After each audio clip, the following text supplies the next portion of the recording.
Bonjour à tous, voici la correction de l'activité Better World. Alors c'est une partie de la correction, l'autre partie je l'ai déjà publiée, la partie qui analyse les conjectures de deux de mes élèves qui pensaient que le petit cube représentait un 36e ou un 54e du grand cube initial, et ça c'est déjà corrigé. Je vous rappelle le problème, nous avons ici un cuisiniste australien qui avance que ses cuisines sont fabriquées avec 25% de matériaux naturels, 75% de matériaux recyclés, et qui nous propose cette représentation-là. Avec les élèves, nous l'avons analysé, nous avons vu que ce cuisiniste, en fait, avait divisé par 4 les mesures des arêtes. Donc en fait, il est sur un rapport, il est bien sur un rapport 25%, 75%, un quart, trois quarts, mais seulement sur les longueurs des arêtes. Et du coup, sa représentation induit en erreur, parce que comme il représente des cubes, forcément, en regardant cette représentation, on a davantage l'impression qu'il s'agit de volume. Or, ici, il est clair que le volume du solide vert n'est pas 3 fois plus grand que celui du solide rose, alors qu'il devrait l'être, puisque 25 plus 25 plus 25, ça donne 75, ou si vous préférez, le volume du pavé reconstitué n'équivaut pas à 4 fois le volume du petit cube rose, manifestement. Donc, il y a quelque chose qui cloche, alors qu'est-ce qu'on fait? Voici des productions de certains de mes élèves. Alors déjà, je les remercie de me les avoir envoyées. J'en ai reçu pas mal. Là, j'ai même été amenée à devoir sélectionner parmi des représentations qui étaient vraiment identiques. Certaines sont justes, d'autres sont fausses. En tout cas, toutes m'ont intéressée et m'ont permis de réfléchir aux représentations de mes élèves et nous ont permis d'animer le cours de ce matin d'une façon qui était très chouette parce qu'ils ont bien participé. Donc merci à tous, ça vous donnera des XP, que ce soit juste ou faux, parce que vous vous êtes posé des questions et vous avez réfléchi, et c'est ça qui est important. En voici une première, une représentation qu'une élève a fait à partir de Minecraft. Alors ici, c'est déjà ce que j'ai trouvé bien, c'est qu'elle indique l'échelle. Enfin l'échelle, non, c'est pas du tout l'échelle, excusez-moi, elle indique la légende. En vert, ce qui correspond à 75%, en violet, ce qui correspond à 25%. Alors cette représentation, elle est vraiment très intéressante parce que si on observe bien, cette arête et celle-ci, sur le dessin, ne sont pas du tout parallèles, alors que dans la réalité, elles le sont. Si je prolongeais ces deux arêtes, ainsi que d'ailleurs ce segment-là, celui-ci et cette arête, eh bien, toutes ces lignes droites iraient se couper en un même point. Tout cela m'indique donc qu'il s'agit d'une représentation en perspective centrale et non en perspective cavalière. C'était très intéressant ce matin de voir les élèves réagir à cette représentation-là parce que beaucoup ont eu l'impression que c'était forcément faux parce que la distance qui est ici est plus grande que la distance qui est là. Donc ils ont trouvé que le cube violet, qui n'est pas un cube d'ailleurs, qui est un pavé droit, que le pavé violet était beaucoup trop grand, il était disproportionné. Et pourtant non, si on compte les faces des petits carrés unitaires, ici, ici, ici et là, il y en a 10 à chaque fois. Donc en fait, ce carré recouvre bien un quart de la face avant du cube. C'est bien un cube, c'est juste qu'il est en perspective centrale et donc ça donne une impression différente. Et puisqu'on va jusqu'au fond, eh bien on a bien un quart de notre cube total. Cette représentation est juste et c'est vraiment intéressant de voir comme les élèves ont basculé entre le début de la séquence et maintenant, donc en 4 heures, entre une difficulté à lire les représentations en perspective cavalière et maintenant en fait une gêne à analyser les représentations en perspective centrale. Et là je me dis que j'ai quand même dû faire un truc bien parce qu'effectivement ils ont compris que la perspective cavalière, même si elle n'est pas bien jolie, elle permet de dégager des propriétés facilement de l'analyse d'une figure. Deuxième exemple, et en fait c'est tout à fait le même. Ici, on a une partie de notre figure, de notre dessin, celle-ci, qui représente 25%, et ce qui reste, 75%. C'est donc exactement la même chose que là, sauf qu'on est en perspective presque cavalière, presque parce qu'il n'y a pas les pointillés sur toutes les arêtes cachées. Là, le choix a été fait d'en mettre à certains endroits et pas à d'autres, donc c'est pas rigoureusement de la perspective cavalière. D'autre part, les élèves ont fait remarquer ce matin que l'arête fuyante est trop longue. Voilà. Cela dit, voilà, on est en perspective cavalière, donc là on n'a pas vraiment de règles absolument gravé dans le marbre pour procéder à ça. L'angle ici est de 45 degrés, on était plutôt parti sur du 30 degrés, mais là aussi, le choix de l'élève est cohérent, il n'y a pas de souci. Cette représentation, alors les élèves m'ont dit ce matin ça va pas parce que le solide il n'est pas droit, il est courbe. En fait non, c'est la photo qui donne cette impression parce que je vois bien ici que l'élève qui a réalisé la figure a parfaitement suivi la ligne verticale de sa feuille. Donc ça c'est soit la feuille n'est pas posée sur un plan, soit c'est la photo qui donne cette impression. En revanche, ce qui ne va pas, c'est la taille de ce petit cube avec ce 25% écrit dessus à tort, parce que ici je peux en mettre beaucoup plus. Ici en fait, ce petit cube il fait une arête de 2,5 carreaux, je dirais 2 carreaux et demi. Donc ici j'arrive à 2, 3 et 4. En fait, là je pourrais en mettre 4 en ligne, 4 ici, et puis encore plus ici, parce qu'ici on a 2 carreaux et demi, 2, non pareil, voilà.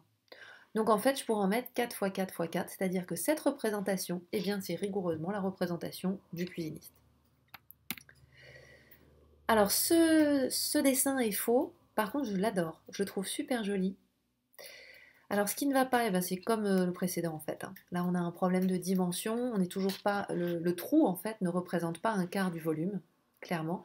C'est intéressant d'ailleurs de voir comme ça peut être difficile pour les élèves d'une part de comprendre cette consigne qui est il y a une erreur, on veut 25% du volume total du cube, comment faire? C'est intéressant de voir comme ça leur résiste. Parce que mes élèves sont loin d'être idiots, sont des jeunes gens intelligents, ça veut donc dire que c'est difficile. Ça veut dire que mentalement, cognitivement, c'est compliqué en fait. Et ça demande du temps de comprendre tout ça. Ce qui est intéressant aussi ici, c'est de voir la difficulté à suivre la perspective cavalière. Alors là, c'est un dessin qui est fait à main levée, hein, donc voilà, on peut comprendre effectivement que ce ne soit pas précis. Cela dit, cette arête n'est vraiment pas parallèle à celle-là ni à celle-là. Donc là, on a un petit souci de perspective. Mais encore une fois, je le trouve vraiment joli. Alors, pas mal d'élèves ont tenté les Lego. Là, on a à nouveau un souci. Alors, ce que j'aime bien sur cette représentation, c'est qu'elle est très claire. On voit bien, la photo est bien prise. Et puis, ici, on a la partie qu'on a enlevée. Ça, c'est bien aussi. Ça a permis à pas mal d'élèves de bien comprendre ce matin. Ici, j'ai un Lego de 4. Encore une fois, un Lego de 4, il m'en faut 4 pour remplir seulement une ligne. Il m'en faut donc 16 pour remplir un étage. Mais là, des étages, j'en ai 1, 2, 3, 4, 5, 6, mais je ne peux pas vraiment raisonner en termes d'étages parce qu'un Lego n'est pas un cube. Cette pièce de Lego n'est pas cubique, elle n'est pas assez haute pour être cubique. Donc ce qui est sûr, c'est que ça ne va pas, on n'est pas sur un quart, mais c'est difficile ici avec ces Lego de pouvoir conclure. À nouveau une représentation à main levée, 25% ici, 75% là. Ok, alors pourquoi? Donc parce qu'ici, en fait, j'ai la moitié du cube, donc 50%, et là, j'ai la moitié de la moitié. Donc la moitié de 50%, 25%, 50% plus 25%, 75%, et il me reste 25% devant. C'est bien. Alors ici, donc là, on oublie cette petite porte bleue qui est ouverte. En fait, ça, c'est le 25%. Et là, on est censé avoir le 75%. J'adore ce matériel, je voudrais vraiment bien avoir le même. Ici, cet élève s'est trompé, mais différemment des précédents. Alors, j'adore l'inventivité. Avoir pensé à utiliser ce matériel, c'est vraiment une super idée. En l'occurrence, ça n'est pas bon parce que pour l'étage du haut, par exemple, s'il n'y avait pas de trou, il me faudrait 1, 2, 3, 4 de ces cubes. Donc il m'en faudrait 8 pour le solide au total. Et j'ai un trou de 1, ça me fait donc non pas un quart, mais un huitième. Nous avons réfléchi ce matin avec les élèves, un huitième c'est combien de pourcents? Bien, puisque un quart c'est 25%, un huitième, comme c'est la moitié d'un quart, c'est la moitié de 25%. La moitié de 25, c'est 12,5, pardon, en fait c'est la moitié de 24 plus la moitié de 20, et donc ça nous donne 12,5%. C'est possible d'avoir des pourcentages décimaux évidemment. Le pourcentage lui-même, on peut l'écrire sous forme décimale. Alors un autre essai de Lego, là malheureusement c'est un exemple dans lequel je ne peux pas conclure. Ce que je vois c'est que la face avant ici n'est pas un carré, donc c'est mal parti pour que ce soit un cube, mais je n'ai pas l'arrière de la photo. Alors les jeunes, quand vous m'envoyez des photos, envoyez-moi bien l'objet en entier. Ici, une représentation qui est juste et qui est bien jolie, elle aussi. Donc là, on a 25%. Et puis ici, 25%, plus 25%, plus 25%. J'ai bien mes 75% qui sont présentés encore d'une autre façon. Là aussi, pas de souci. On remarque un autre codage, vous voyez, entre cette photo où l'élève a bien cherché à isoler les 25% et cette photo où, en plus du changement de couleur précédent, là on a un contraste qui est plus important, l'élève a cherché, tout en laissant dedans le 25%, la partie de 25%, a bien montré où elle était. Et c'est vrai que là, on n'a vraiment pas de doute. On retrouve à nouveau ici 50%, plus la moitié de la moitié, donc plus 25%. J'ai mis 75%, plus 25%. Une autre représentation qui est tout à fait correcte, on est bien en perspective cavalière, à part pour les pointillés. Si les élèves n'ont pas mis les pointillés, c'est en fait parce que sur la publicité initiale, il n'y en avait pas non plus. Une élève a eu comme idée de faire un gâteau. Alors là, elle me l'a envoyé en me disant, Madame, je sais que ça ne va pas parce que ça n'est pas un cube, parce que mon gâteau n'a pas assez levé. C'est un pavé droit, j'ai bien conscience que ça ne va pas, mais j'ai quand même essayé de représenter 25% et 75%. Et pour ça, qu'a-t-elle fait? Eh bien, elle a bien fait un gâteau carré pour sa face du dessus et sa face du dessous. Donc, elle a découpé une part ici, dont cette arête mesure un tiers de celle-là. Autrement dit, en fait, elle a coupé son gâteau en 4 parts égales en bandes, et une de ces parts, elle a mise là, et là, elle en a 3 autres. Donc, ça ne va pas parce que ça n'est pas un cube, mais on a bien l'idée de 75% et 25%. Ici, une autre représentation, là aussi très inventive. Un élève est allé chercher une brouette de dés et a choisi soigneusement les couleurs pour avoir un contraste qui soit intéressant, représentatif. Et bien d'un côté, il a son 75% et de l'autre son 25% avec ce pavé droit qu'on a déjà croisé plusieurs fois. Il a même choisi la couleur des écritures qui vont avec.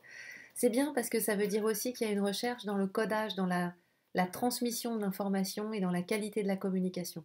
C'est bien. Alors ici, là on a réfléchi ce matin tous ensemble et les élèves m'ont dit non, ça ne va pas. Et j'étais contente parce qu'à ce niveau-là, tout de suite ils m'ont dit non, ça ne va pas, c'est un huitième. Donc en effet, ici, si je m'intéresse à la moitié supérieure du cube, j'ai besoin de 4 de ces cubes pour la compléter. Donc en tout, il m'en faudra 8. Donc je suis d'accord, on n'est pas sur du 1 quart, on est sur du 1 huitième. Cette représentation, alors là, ça dépend comment on la lit. C'est intéressant parce qu'elle a été obtenue sur un autre logiciel encore. Ici, si je m'intéresse par exemple à cette partie délimitée en rouge et ici en noir, alors là, je vais être d'accord. Ou bien si je m'intéresse à ce qui est là. Par contre, ici, il y a un trou. Si c'est ce trou qu'on me désigne comme 25%, là, je ne suis pas d'accord. Là, c'est 1 huitième. Donc ici, il aurait fallu ajouter peut-être une phrase ou une signalétique pour que je sache exactement quoi regarder. Cela dit, ces lignes rouges séparatrices me semblent quand même de bon augure. Et puis une dernière représentation que je viens de recevoir par mail, justement, ça tombe bien, merci mademoiselle. J'avais demandé à l'élève qui m'en a parlé ce matin vraiment de me l'envoyer parce que toutes les représentations précédentes sont des représentations en volume. Et cette élève, elle a eu l'idée justement, plutôt qu'une représentation en volume, d'utiliser l'idée de longueur et puis ici d'air, il y a un lien avec les airs. Donc là, elle a représenté une règle de 20 cm, elle en a pris 15 cm en disant, bah voilà, là j'ai 75% de la longueur totale, 25%, et en plus son 75%, elle l'a bien gradué en 25, plus 25, 50, plus 25, 75, et avec les centimètres. Donc je trouvais cette représentation très sympathique aussi. Alors maintenant, voici les miennes de représentation. J'ai décidé de faire des gâteaux. Parce que d'abord les gâteaux c'est bon, et puis ensuite ça permet quand même au moins de faire à peu près ce qu'on veut en forme. Alors ici, eh bien, première proposition, j'ai 4 tranches. Alors elles sont censées être de même épaisseur et de même surface pour leur face du haut par exemple. En fait évidemment c'est pas le cas, ce sont des gâteaux. Mais voilà, c'est l'idée. Alors ici, puisque chaque tranche représente un quart, j'ai bien 25%, plus 25%, plus 25%, plus 25%. Ici, la tranche verte représente donc bien 25%, quel que soit la position dans laquelle je me place. Évidemment que la proportion ne dépend pas de la façon dont les différents morceaux sont agencés. J'aurais aussi pu d'ailleurs, hop, je reviens dans ma configuration initiale, me placer, je vais le mettre comme ça va être plus joli, me placer de façon verticale. Là aussi, effectivement, ma tranche de gâteau au matcha correspond à 25% du gâteau total. Ou si vous préférez, j'ai 25% au matcha et 75% au chocolat. Voici une première représentation. Une deuxième qu'on a aussi vue dans les propositions des élèves. Donc là, cette fois, qu'est-ce que j'ai? Eh bien, j'ai coupé horizontalement et verticalement. Donc j'ai ici, cette fois, toujours 4 parts, ce qui signifie d'ailleurs que le volume de chacune de ces parts est le même que le volume des plaques de tout à l'heure. C'est normal parce que si un de ces pavés droits, je le coupais en deux dans le sens de l'épaisseur et que je mettais côte à côte les deux parties, je retrouverais ma plaque de tout à l'heure. Donc ici, même chose, quelle que soit la configuration que je choisis, dans tous les cas, j'obtiens un damier, mais en tout cas, j'ai bien 25% au matcha et 25 plus 25 plus 25, 75% au chocolat. Ici aussi, je peux choisir, alors je vais le mettre de l'autre côté, ça fera plus joli aussi, je peux choisir de le mettre verticalement naturellement. Ça n'est pas la façon dont je le dispose qui va changer quoi que ce soit aux proportions. Et enfin, dernière proposition, hop, je le redresse, parce que celui-là il a un peu souffert à force que je fasse mes cours de ce matin avec. Donc là, comment j'ai fait? Eh bien, je me suis fixée sur une découpe en diagonale, puisque nous avons une face carrée supérieure, un carré à ses diagonales perpendiculaires et de même longueur, elles se coupent en leur milieu, ce qui veut dire que ces 4 triangles sur la face du dessus sont isométriques, c'est-à-dire qu'ils sont égaux, sont les mêmes, sont superposables. Donc je me trouve ici avec toujours un quart. Hop, voilà. Et en plus, là, cette fois, c'est un quart qui n'est pas un pavé droit, c'est un quart en forme de prisme droit. Alors, j'ai été obligée de couper parce que mon moule à gâteau n'était pas assez haut. Mais si on supposait que les deux étages étaient reliés, que c'était un seul morceau, j'aurais un prisme à base triangulaire. Donc ici, à nouveau, voilà, j'ai bien 25% en vert au matcha et puis 75% au chocolat. Je pourrais évidemment aussi changer complètement la disposition. Hop, voilà. Là, j'ai 12,5% ici et 12,5% là. Mais j'ai toujours 25% en vert. Voilà. Quel boulot. C'est bon.